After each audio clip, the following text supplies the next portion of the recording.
என்னை விட 15 வயசு அதிகமான அந்த கழடு.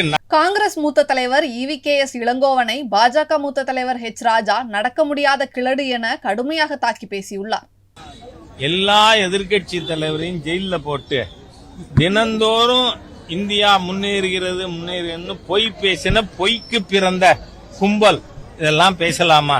நான் பேச ஆரம்பிச்சா நான் 75ல இருந்து ஆக்டிவ் பாலிடிக்ஸ்ல இருக்கிறவன். அதனால இந்த EVKS இளங்கோவனை விட வயதானவர் நினைச்சிட வேண்டாம்.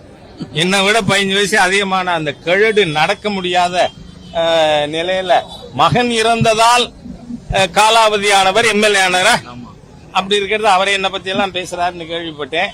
அதனால இந்த காங்கிரஸ்காரர்களுடைய பேச்சுக்கள் இந்த பாரத தேசத்திற்கே எதிராக இருக்கு. அதை ஊடக நண்பர்கள் விவாதத்தில் நீங்க இன்னைக்கு டாக் ஷோல Rahul's anti Indian behaviour abroad அப்படின்னு நீங்க நிகழ்ச்சி எடுக்கணும்னு உங்களை நான் விண்ணப்பித்து கேட்டுக்கிறேன். நன்றி. செய்திகளை உள்ளது உள்ளபடி தெரிந்து கொள்ள ரெஃப்ளெக்ட் நியூஸை சப்ஸ்கிரைப் பண்ணுங்க.